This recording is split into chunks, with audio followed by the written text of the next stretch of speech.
Yeah. Anyway, if you weren't here last week, we did record it.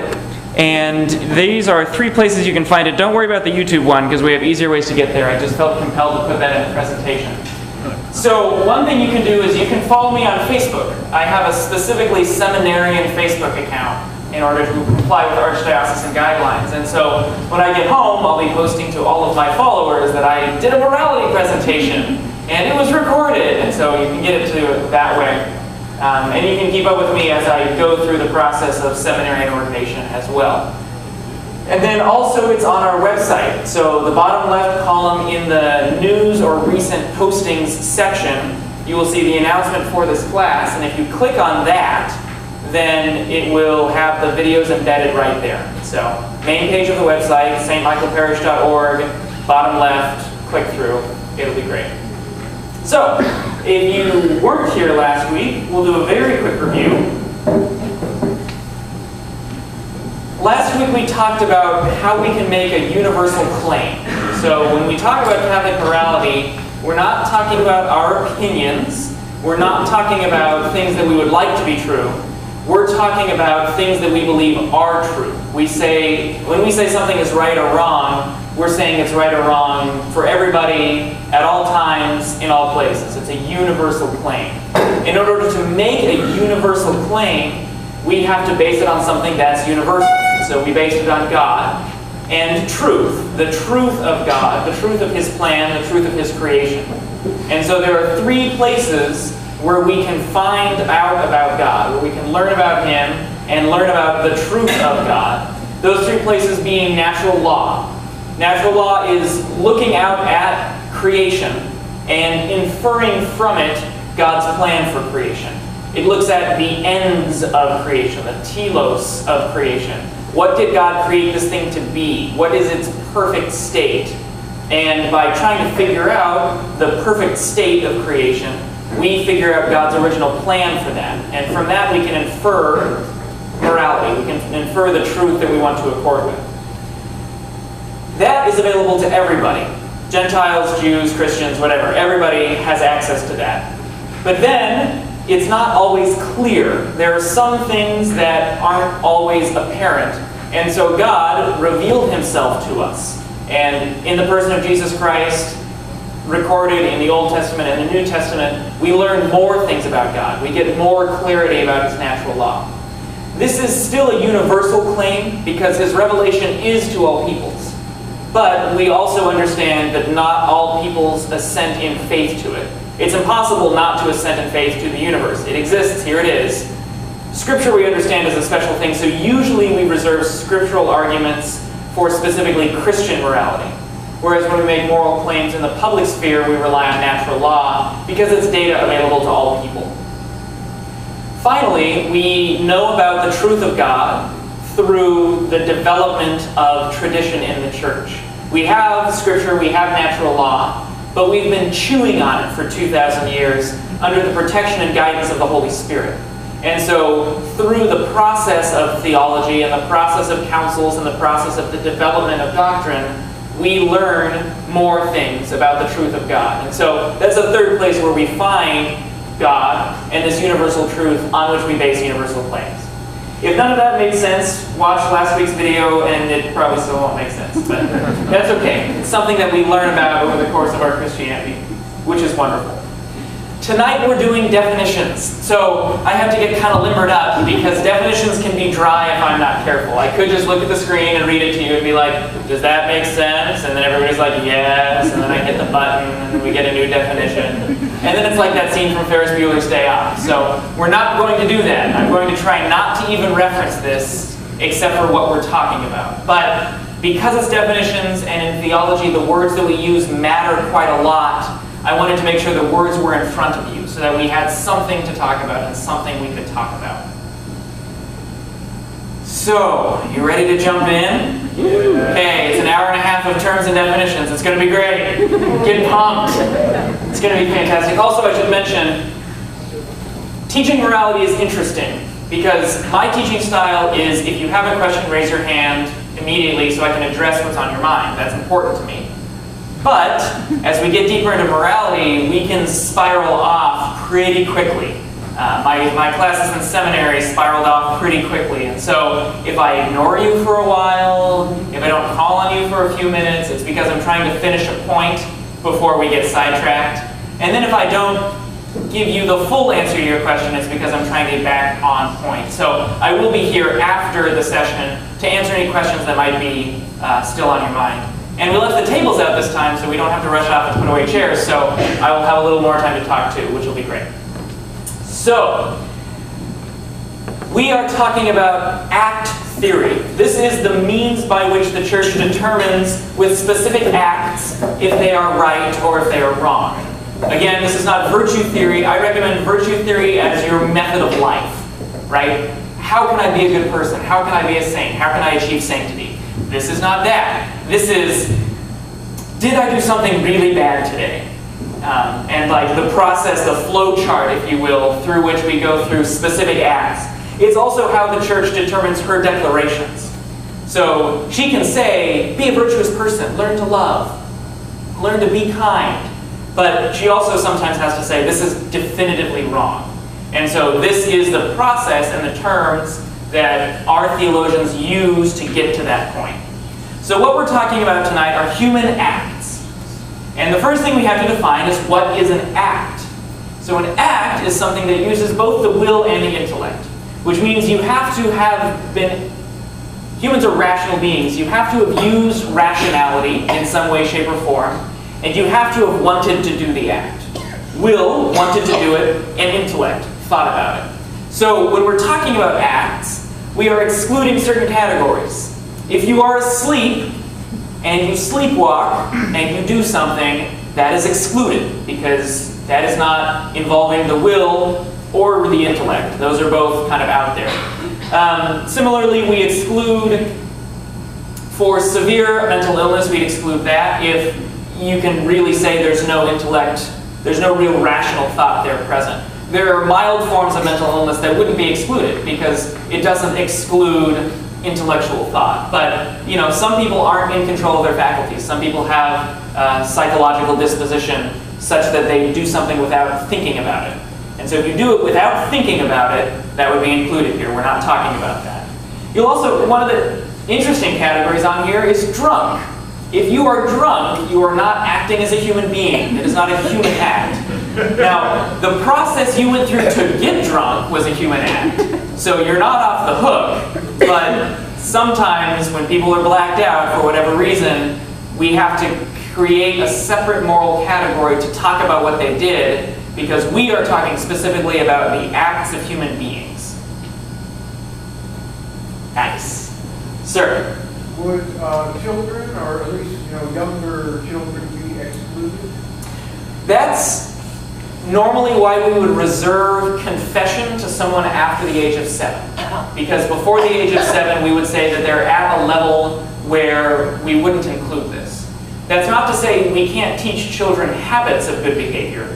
So we should discipline and we should say this is wrong, this is right, because they learn.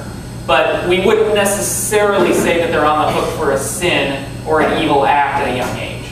Good question. Yes? Well, sort of the same question, but a little more granular. If an individual is not of an age to appreciate the act, so you may be 7 years old or 8 years old, right? But you're not really of an age to appreciate the nature of an act. Is that? Yeah, at some point we have to just offer it to God and do what we can. So generally when dealing with children, we do what we can in presenting them a clear moral picture. But well, first of all, as a church, we try not to look at a 7-year-old and say, you're going to hell.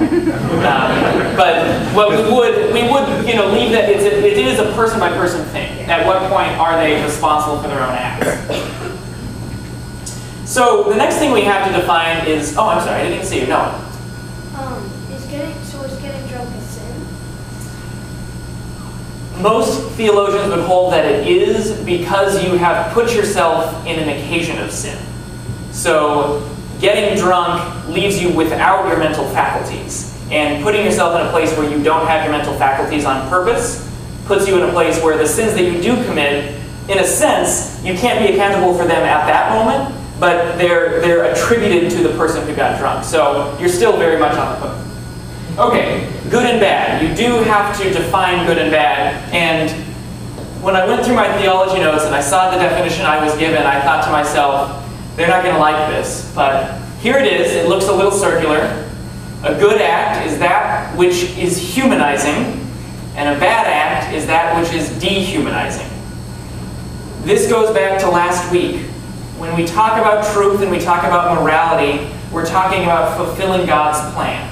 So when we're talking about humanizing or dehumanizing acts, we're talking about whether we are acting in accord with God's plan for us. When we act, are we more human when we do that? Are we more in accord with God's plan? Or are we removing ourselves from God's plan? So we would say removing yourself from God's plan is dehumanizing. Because the most human you can be, the fullness of humanity, the perfection of humanity, is the perfection of God's plan for humanity. And so you can also look at this definition and say, good is acting in accord with God's will, and bad is acting against God's will. The reason we do this is because for most people, when we talk about God's will, we're thinking about a judgmental God sitting on a throne and saying, I don't really like that, so you're going to hell. It's not a helpful image for anybody, really. We have to remember the reason God has a will and the reason He has a plan is for our happiness on earth and in heaven. And so we talk about acts being humanizing or dehumanizing because we're really talking about, do these make us ultimately happy? Because that's God's goal for us too. God asks us to do things that are good for us and asks us not to do things that are bad for us. So to put it in terms of what's good and bad for the human person, I think is more helpful when we're talking about morality because it helps us have the proper image of God and His relationship with us.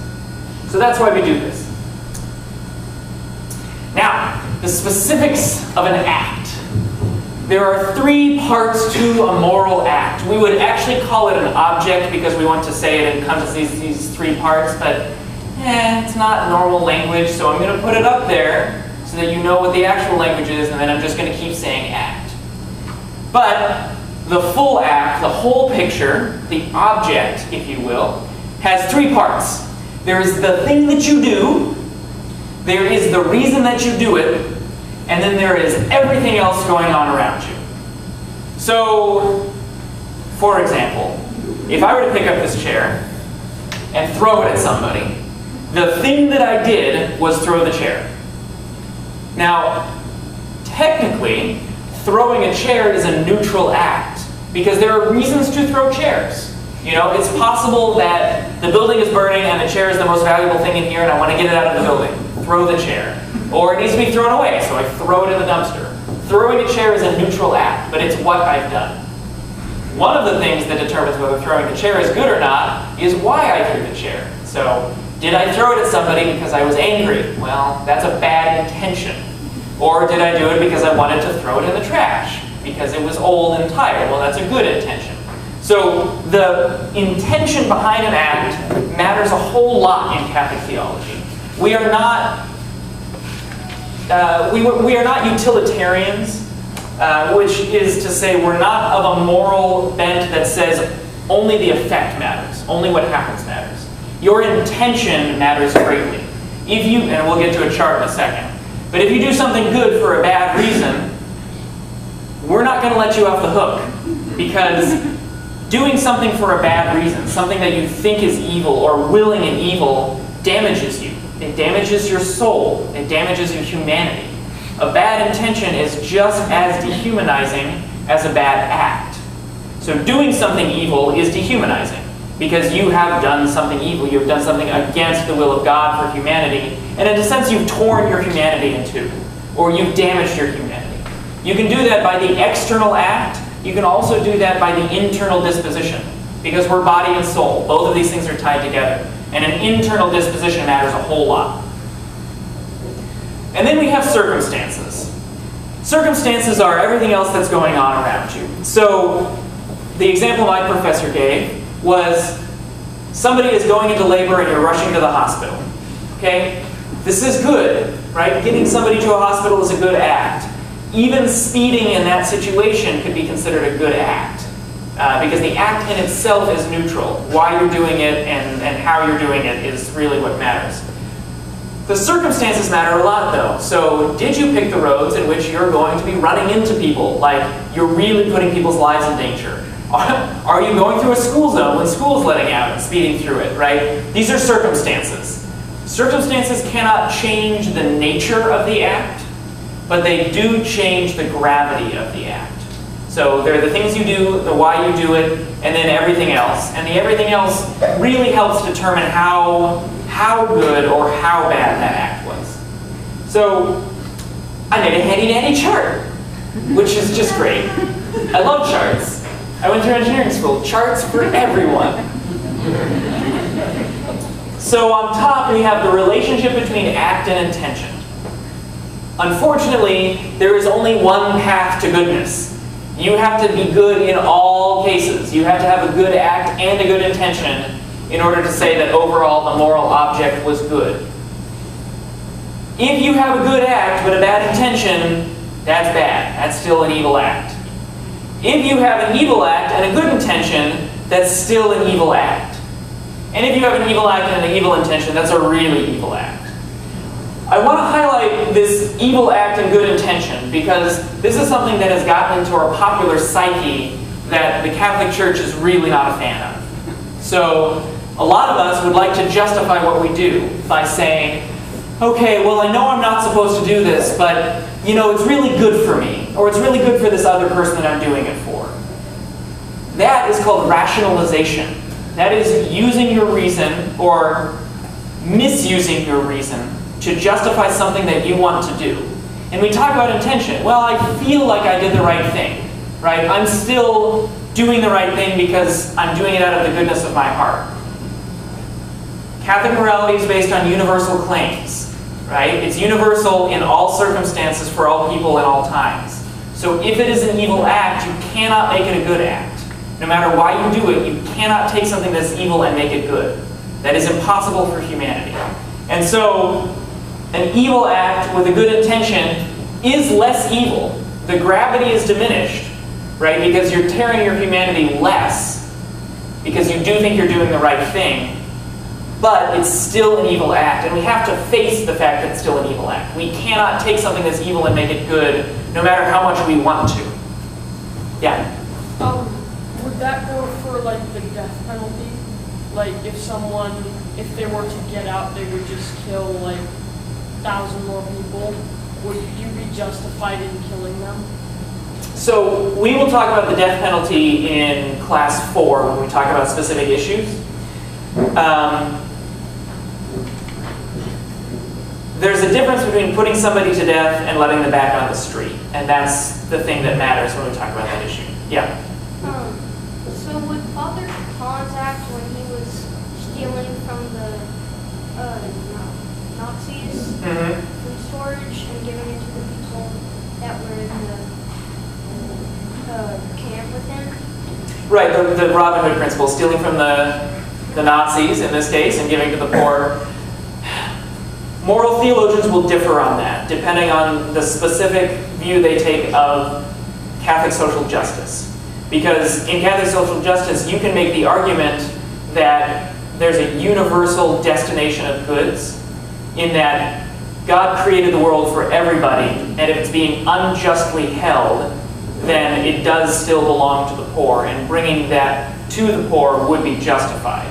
So in that case, the act, you'd have to do a very close analysis of it. So this is basically just saying, if you can say it's an evil act, it will always be an evil act. How you get to the question of is it an evil act is a harder conversation, because you have to go through all the things we talked about with natural law and with scripture, and then you kind of have to go deep into other things that we're going to talk about tonight to really determine the level at which the act is. But this is big principles. Now down here, act and intention. So let's say you have a good act and a good intention, and then you have circumstances. This is just making the point that circumstances do not change the nature of the act, but they do change its gravity. So evil acts still remain evil, sometimes less evil, sometimes more evil. Good acts still remain good, sometimes better, sometimes less good. You can do a good act with a good intention, but do it in a stupid way, It's still a good act, but it's kind of diminished. We're not really going to pat you on the back as much as we would have. Oh wow, this presentation's going a lot faster than I thought. We might have so much time for questions. Maybe not, once we get to conscience. We'll find out. So, another thing to understand is the voluntariness of the act. So, there's the intellectual understanding of the act. Do you understand what you're doing? Do you understand it to be right, and do you understand it to be wrong? The understanding does not change the nature of the act because we make universal claims. But the understanding will change the effect it has on your humanity. Similarly, with voluntariness, how much did you actually will that act? And so there are, I guess, mitigating circumstances in both the intellect and the will, and I have those listed up there. In the intellect, we have ignorance, error, and inattention. So, did you know that it was wrong? Did you just make a mistake? Did you intend to do something evil, or did it just kind of happen? I'm sorry, inattention. Were you paying attention to what you were doing, or did it just happen? And then you have deficiencies in the will. So, passion, fear, violence, and habit. Are you acting because you feel compelled to act? Are you, for example, being blackmailed? Or are you just really worked up and you're just seeing red? These are things that change the gravity. I don't want you to understand Catholic morality as binary. In a sense it is. There is good and there is evil. But there are a lot of gradations of that change the way we look at a person and the way they acted. So they teach us moral theology in seminary for the specific purpose of teaching us how to hear confessions. So we learn this because we need to learn how mean to be to you in the confessional. And so we'll ask questions like, when you did that, were you angry? Or sometimes when we have time, we'll ask questions. Sometimes we're just like, number and kind, we really need to like forgive people and move on. So but when we can, were you angry? Like, was this something that you did on purpose? Did you understand the nature of the act? Did you know what you were doing? Was there something compelling you to do this? These are things that mitigate it. It doesn't change the nature of the act. It's still an evil act.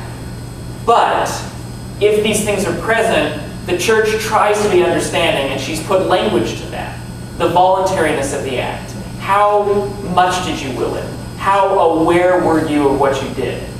Because ideally the church is looking for reasons to be merciful. Right? She does want to understand why you did something. And these are things that matter. Okay, you also have intention. So this is where the drunkenness thing comes in. An actual intention, there are types of intentions. An actual intention is something where you just sat down and you kind of did the calculation in your head and you said, this is what I'm doing. Right? I am going to set my house on fire for the insurance money. It's a deliberate act. This is what I'm doing. Then you have a virtual intention. This one is interesting, and this is where the drunkenness comes in. A virtual intention is an intention that you made beforehand. An intention that led you to where you were. So, let's say I want to go out on a Friday night instead of going to morality class and just have a grand old time. And I know there are all of these things that I shouldn't be doing on a Friday night, but I really want to. So I pregame, and I get drunk before I go out on Friday night, or I get drunk when I'm out on Friday night, because I know my inhibitions will go down, and I will forget that I am restricted by morality, and I can't do these things. That's a virtual intention. I made an intention that directly led to something that I did. Even though when I did the act, I wasn't really aware of what I was doing, there was a period of time where I was aware of what I was doing. And that intention matters. That intention does color the eventual act. And so we do talk about virtual intentions, and those are something that we have to be aware of. And then we have habitual intentions. So virtual intention can be thought of as a one-time thing. But we also develop habits. Hopefully we develop good habits, but a lot of times we develop bad habits. At the point where you have a solid habit, sometimes we would call this at the point where you have a true addiction. when we talk about addiction in psychology today, we really do talk about people not really having control over the choice that they're making. They're addicted. It's something that they can't break, that they can't get out of. And so, in a sense, they're not willing the act. In a sense, they're compelled to the act by their subconscious, by the addiction that they have fallen into. So, at the moment of the act, they're not intending it. And in fact, if you've ever been stuck in an addiction, you know a lot of times you are intending the opposite of that, but you're still compelled toward it. That's what a habitual intention looks like. The intention was not present at the time of the act. The intention was present in all of the decisions that the person made leading up to that act. In a sense, we're taught this in seminary, in a sense, it's very difficult to hold a person in addiction responsible for the act. If they come in and confess a lifestyle that was horrendous, and it's confessed and it's forgiven, as they continue to act, you can't hold them directly responsible for each act. What you have to hold them responsible for is those things that they still have control over. So, do you have the ability to take yourself to rehab?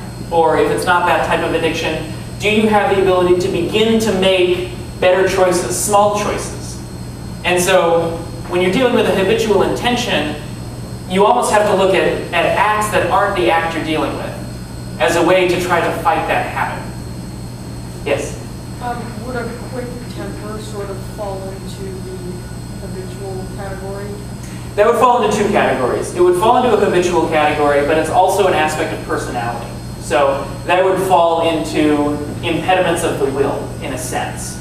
So ideally, if somebody has a quick temper, and it's truly habitual, right? Like if they really don't have control over it. And you have to be careful, because I don't want you to rationalize your sins. Most of you have control over it, so you're not getting off the hook here.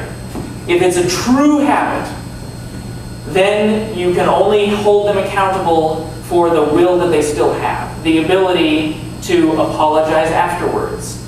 The ability to maybe try to step back from the situation. Even if they can't control the anger, they might be able to control their physical location when they're angry, right? And so in a sense, you have to hold people accountable for the intentions that they do have, because you can't really hold them accountable for the intentions that they can't control anymore. Yeah?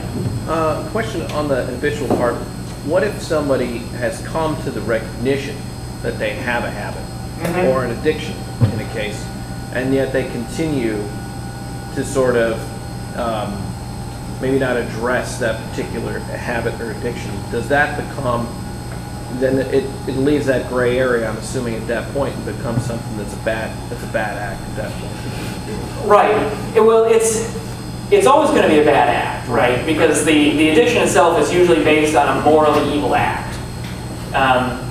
But if you can't hold somebody accountable for it, you deal with it in a different way. So in that case, if they've recognized the problem, but they've refused to act on it, it's not really the problem you can hold them accountable for, it's the refusal to act on it. Because we as human beings always have some aspect of our free will available to us. And that will that we still do have, the question is, how are we using it? Are we using it to make a good choice, even if we can't solve the problem today, or solve the problem in a year? Are we making the choices that we can now to address that problem in the long term? And so that's really where we would focus in on moral theology and say, this is the act we need to talk about. Right? We really need to talk about the thing you still have control over. Okay, so this is very interesting.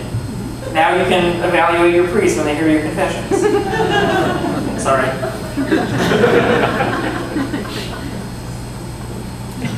It's good at this moment to talk about sin, because that discussion about intention doesn't change the nature of an act, but it does change the nature of a sin. So here's the difference that we often run into, that it's a distinction we've lost that will help if we can return to it. That distinction is the distinction between an evil act and a sin. An evil act is a dehumanizing act. It is something that dehumanizes you, that takes you away from God's will for you. A sin is a dehumanizing act that you choose. So everything we saw on the previous slide These don't change the nature of an act, but they do change the nature of a sin. Because when we talk about sin, we're talking about those things that you can be held accountable for before God. And you can only be held accountable for those things that you make a willful act of. A sin is always a willful act. It is a freely willed infringement of the moral law. And so, let's say you have an addiction. Let's just talk about alcoholism because it's present enough that we've probably all dealt with it, right? Let's say we're looking at alcoholism. The steps leading, sometimes it's a chemical disposition, not really talking about that. If there were steps that led up to that disposition, right, those steps would be sins. At the point where it's a habit and you can't control it anymore, we can still call it evil. We can still say it's an evil act, but it's harder to call it a sin because the person's no longer in control. When we talk about sin, we're really talking about those things we still have control over. Those choices we make every day, the choices that we make every day. And so, this is where all of that discussion about intention comes in, is in the nature of, in the nature of sin. I'm going to leave it on this slide. When we leave this slide, we're not talking about sin anymore. Now we're going back to talking about the nature of an act. And when we talk about sin, that's, many times we have to leave it up to the person and God. Only the person knows if they really willed that act. Only the person really knows if they had control over that act. And so, we try not to presume sin. And this is when the scripture talks about not judging people. We're really talking about not assuming sin, right? Judging is making a final condemnation, making an absolute judgment that this person has absolutely sinned. The church does not say we can't judge acts. We absolutely judge acts. That's why we're here tonight. We're learning how to judge acts. We can always say an act is evil or an act is good. But we can't always say that a person is evil or a person is good because of all of this nuance around sin. Because we don't know the intention, and we don't know if they had impediments of the intellect or the will. Because we don't know that, we can't assume sin, even if we can absolutely say the act is evil. So, something to keep in mind. Yes? So, like, with Lent that we just finished because it's Operation, with the no meat on Fridays. Mm-hmm. If you ate meat without really knowing you ate meat, I mean, you obviously realize it, but you're not thinking that it's Friday and that. Yeah, so this is, in a sense, that's ignorance. In a sense, it's an impediment of the will. Of the intellect, because you don't know that you did it at the time that you did it. Right. But the second you realize it, now you're on the hook. Because the second you realize it, let's say you ordered a BLT on a Friday during Lent, forgetting that it was a Friday during Lent, right? This is something that I think we've all done. When the BLT comes and you realize it, then you have a decision. You can say, oh, I already ordered the BLT, I guess I have to eat the bacon. Sin! You made a choice. But if you take the bacon out, or if you took a bite, and then you realize, oh no, I just ate the bacon, oh no. You know, well, okay, remove the rest of the bacon and you're fine, right? Like, not something you should be doing, eating meat on Friday, but it's that moment of the realization, that's when you're on the hook, and that's where sin comes in. And this is also sometimes where Catholics have gotten off the tracks. Right? We talk a lot about Catholic guilt. Well, if we're holding ourselves accountable for things that we really didn't have control over, and I mean really, like don't rationalize here, but if we really didn't have control over it, we acknowledge, okay, yeah, that wasn't good. That was still an evil act. But, and this is where the venial versus mortal comes in, the gravity is severely diminished because of the ignorance, because of the lack of voluntariness. And so you can't hold yourself to a deep gravity. Even if it's an evil act, even if it's something you know you shouldn't have done, you should still probably confess it, right? There might have been some willfulness there, a little bit that you weren't aware of, a little bit. You know, subconsciously, oh, I really want a BLT, I forgot it's Lent, great. But the gravity's diminished. And so when we talk about venial versus mortal sins, this is where that comes in. There are two loci of gravity. there is the gravity of the act itself. So we hold in the Catholic tradition that certain acts are much worse than others. Those would be grave acts. These would generally be direct violations of the Ten Commandments, for example, right? Very clear dictates on very grave acts, and directly violating them would be considered a mortal sin because it's a grave act. But the other locus of gravity is in the intention and in the will. So when we talk about mortal sins, we talk about 3 requirements. You have to know that it's a grave act. What are the 3? It has to be a grave act. You have to know that it's a grave act, and you have to intentionally, willfully do it. So that intentionally, willfully do it thing is really important, because if somebody doesn't intentionally, willfully do something, even if it's a grave act, that gravity is diminished, right?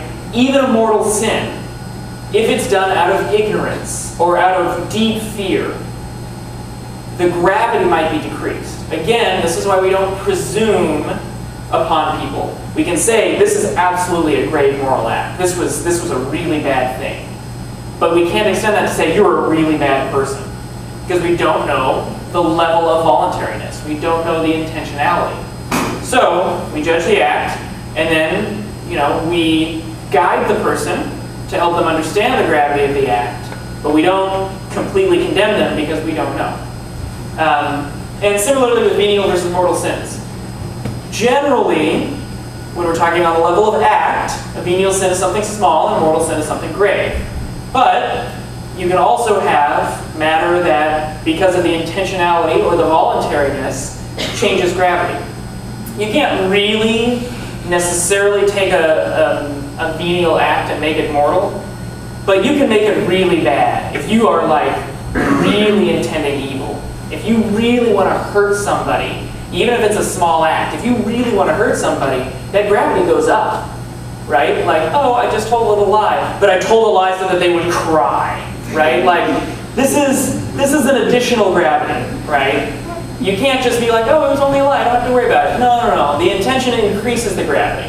Not necessarily to the level of a mortal sin, but it's something that we have to worry about. And so there's a gradient when we talk about these acts and the human person who does these acts as to how bad it is and how we talk about it, and then also how we address them. Yeah? But if you intend to do something that's grave, but you never do it later in life, is that still a sin in not doing it, or is In order to be a sin, you actually have to do something bad. Now, talking about virtual intentions again, if you lead yourself to a pattern of thought that makes it easier for you to act in the future, there is, in a sense, a sin even without doing something, right? So let's say I really want to yell at all the people who annoy me, okay? I really want to. And as long as I don't do it, I think it's okay. But I always play it through in my head. I intentionally dwell there, and I play out that situation. And, I really want to imagine what it would look like if I yelled at that person. I'm developing a habit of anger. I'm developing a habit of yelling at that person. And so in a sense, that is an act. Even our thoughts, in a sense, are an act. But when we're talking about grave moral actions, you do actually have to commit the act for it to have the gravity that we talk about. Right? The virtual intention just leads you to a place where it's easier for you to commit that act. And it's better if we don't do that. This one's fun. This one's just awesome. Cooperation. So, if you were living in Western Washington in the 70s and 80s, we had an Archbishop Hunthausen, who got on the news because he refused to pay that portion of his income tax that went to nuclear weapons, or the United States nuclear arsenal. He made that argument based on what we're about to talk about now, cooperation. Because another person can do an act, and you can cooperate in it. And so the church has come out with categories that help us define the level of cooperation. How much are we cooperating with this, that, or the other thing? And so that's what we're going to be talking about.